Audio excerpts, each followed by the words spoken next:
Hello friends, आज इस video में हम करने वाले हैं ह्यूमन ब्लड से रिलेटेड 25 क्वेश्चन जो कि कॉम्पिटिटिव एग्जाम्स में काफ़ी बार पूछे गए हैं।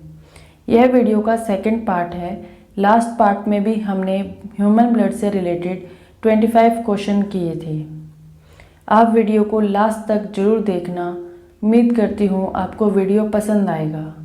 तो चलिए वीडियो को स्टार्ट करते हैं। पहला क्वेश्चन है, where do you find haemoglobin? Options हैं in plant leaves, in plant stem, in the pituitary gland and option D in human blood. तो जो करेक्ट आंसर है वो है option D, human blood. Next question है, in which of the given organism haemoglobin is dissolve in plasma? Options हैं A earthworm, B fish, C frog, D tiger. तो जो right answer है वो है ऑप्शन ए, अर्थवर्म। एनिमल में जो haemoglobin होता है वो आरबीसी में प्रेजेंट नहीं होता बल्कि प्लाज्मा में प्रेजेंट होता है, इसलिए इसे एक्स्ट्रा सेलुलर हीमोग्लोबिन कहा जाता है। नेक्स्ट क्वेश्चन है, platelets are also known as. Options हैं A granulocytes, B monocytes, C thrombocytes, D globulin. जो प्लेटलेट्स हैं उन्हें थ्रोम्बोसाइट्स भी कहा जाता है। तो जो करेक्ट आंसर है वो है ऑप्शन सी, थ्रोम्बोसाइट्स। प्लेटलेट्स जो होती हैं वो बोन मैरो में प्रोड्यूस होती हैं और इनकी जो लाइफ स्पेन होती है वो 3 to 7 डेज़ की होती है।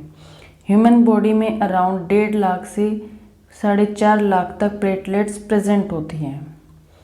नेक्स्ट क्वेश्चन है, white blood cells are divided into how many parts? White blood cells कितने पार्ट्स में डिवाइडेड है? तो ऑप्शंस हैं A2, B3, C4 and D5। तो जो करेक्ट आंसर है वो है ऑप्शन A2। जो WBC हैं वो 2 पार्ट्स में डिवाइडेड हैं, ग्रेनुलोसाइट्स और एग्रेनुलोसाइट्स। ग्रेनुलोसाइट्स जो होती हैं वो बोन मैरो में डेवलप होती हैं और एग्रेनुलोसाइट्स लिम्फ नोड में प्रोड्यूस होती हैं। नेक्स्ट क्वेश्चन है, blood fails to clot while flowing in the blood vessels because of the presence of. तो ऑप्शंस हैं A heparin, B prothrombin, C haemoglobin and D hirudin. तो जो correct answer है वो है ऑप्शन ए, हिपेरिन। हिपेरिन जो है वो एक एंटीकोगुलेंट होता है जो ब्लड को आर्टरीज, वेन्स में क्लॉट होने से रोकता है। नेक्स्ट क्वेश्चन है, transport of oxygen by blood take place with the help of. Options हैं haemoglobin, B thrombocytes, C lymphocytes and D leukocytes.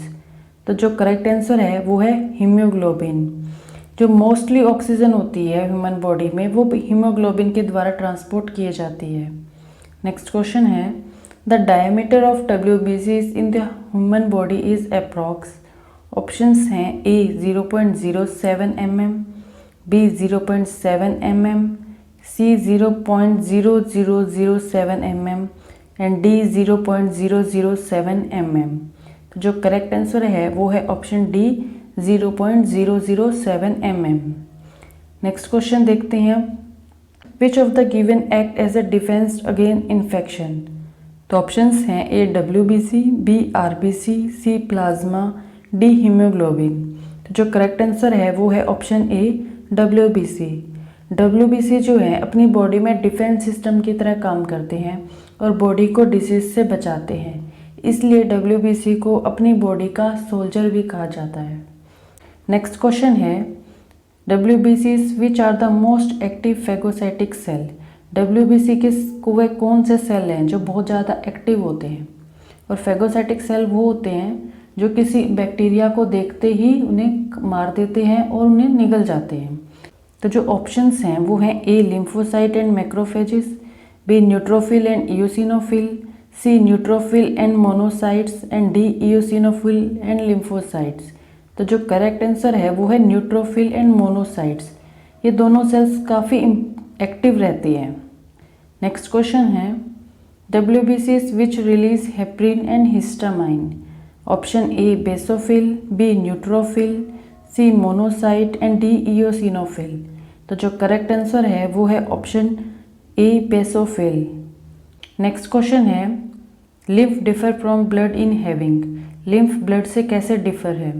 Options हैं A non WBC, B more RBC and less WBC, C more WBC and no RBCs and D plasma without protein. तो जो correct answer है वो है option C more WBC and no RBC।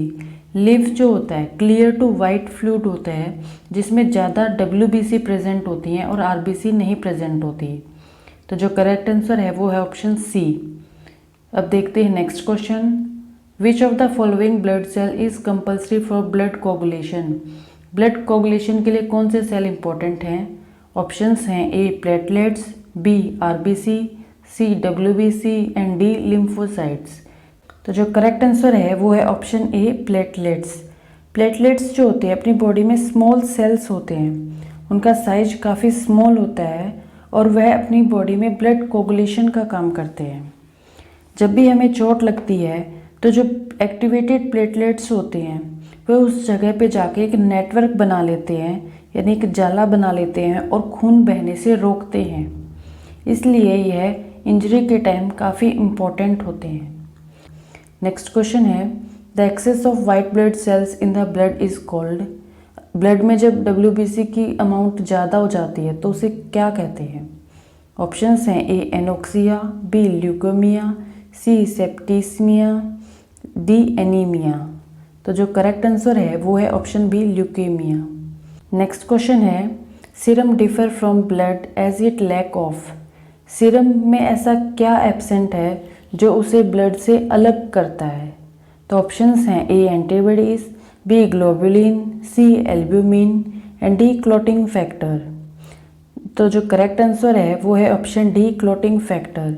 Serum में clotting factor absent होते हैं लेकिन blood में क्लॉटिंग फैक्टर प्रेजेंट होते हैं। नेक्स्ट क्वेश्चन है what is viscosity of blood. Blood की क्या विस्कोसिटी है? ऑप्शंस हैं A 5.5 to 6.5, B 4.5 to 5.5, C 5 to 6 and D 6 to 7। तो जो करेक्ट आंसर है वो है option B 4.5 to 5.5। Next question देखते हैं which disease called as Christmas disease. Options हैं A anoxia, B leukaemia, C haemophilia and D anaemia. तो जो करेक्ट आंसर है वो है ऑप्शन सी हीमोफीलिया।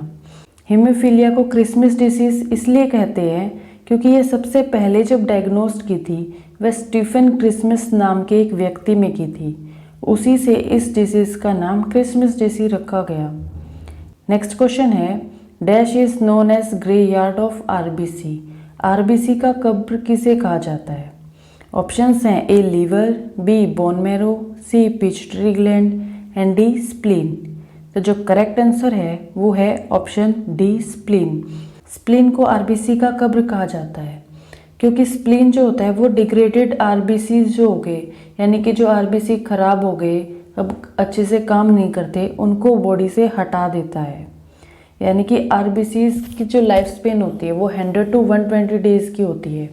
उसके बाद क्या होते हैं वे डिग्रेडेड होना स्टार्ट हो जाते हैं और जो स्प्लीन होता है उन्हें सर्कुलेटरी सिस्टम से रिमूव कर देता है, यानी कि एक तरीके से स्प्लीन जो है प्योरिफिकेशन का काम करता है।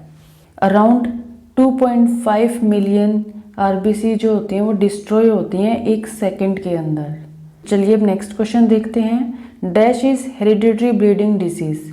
ऑप्शंस हैं A colour blindness, B haemophilia, C pellagra and D anaemia. तो जो राइट आंसर है वो है ऑप्शन बी हीमोफीलिया। हीमोफीलिया को हेरिडिटरी ब्लीडिंग डिसीज़ कहा जाता है क्योंकि इस डिसीज़ में जब हमें चोट लगती है तो जो खून होता है वो आसानी से रुकता नहीं, वह कंटिन्यूसली बहता रहता है। नेक्स्ट क्वेश्चन है total blood count is measured by an instrument known as. Option है sphygmomanometer, B barometer, C haemocytometer and D thermometer. तो जो करेक्ट आंसर है वो है ऑप्शन सी हीमोसाइटोमीटर। ये इंस्ट्रूमेंट कुछ इस टाइप का दिखता है जिसमें हम ब्लड का सैंपल डालते हैं और ब्लड काउंट करते हैं माइक्रोस्कोप के अंदर। नेक्स्ट क्वेश्चन है blood group was discovered by. Options हैं ए एल्मिनन, B Ronald Ross, C Landsteiner and D लोस्ट। तो करेक्ट आंसर है वो है option C, Karl Landsteiner. Next question, which of the given blood group is a universal donor? Options हैं A, B, C, B and D, O. तो जो correct answer है वो है option B, A, B. Next question है, विच of the given blood group is a universal recipient? Options हैं A, B, A, C, B, D, O. तो जो correct answer है वो है option D, O. Next question है, RH factor drives its name from which of the given option? तो options हैं A, ape, B, human, C, rat and D, monkey. तो जो RH फैक्टर नाम है वो कौन से एनिमल से लिया गया है? तो जो राइट आंसर है वो है डी, मंकी। रीसस मंकी जो होता है उसके नाम से RH फैक्टर नाम ड्राइव किया गया है। नेक्स्ट क्वेश्चन है, dash is blood bank in the body? Body में ब्लड बैंक किसे कहा जाता है? ऑप्शंस हैं A, liver, B, spleen, C, bone marrow and D, thymus. तो जो करेक्ट आंसर है वो है ऑप्शन बी, स्प्लीन। स्प्लीन को बॉडी का ब्लड बैंक भी कहा जाता है और ग्रेयर्ड्स ऑफ RBC भी कहा जाता है। ब्लड बैंक इसलिए कहते हैं क्योंकि स्प्लीन जो होता है वो ब्लड प्योरिफिकेशन का काम करता है और जो डिग्रेडेड RBC है उनको रिमूव करता है और ब्लड सेल्स को स्टोर करके रखता है ताकि ज़रूरत पड़ने पर वह ब्लड सेल्स प्रोड्यूस कर सके, इसलिए उसे बॉडी का ब्लड बैंक कहा जाता है। तो ये थे इस वीडियो के 25 मोस्ट इम्पॉर्टेंट क्वेश्चंस। उम्मीद करती हूँ आपको वीडियो पसंद आया होगा। तो देखने के लिए धन्यवाद।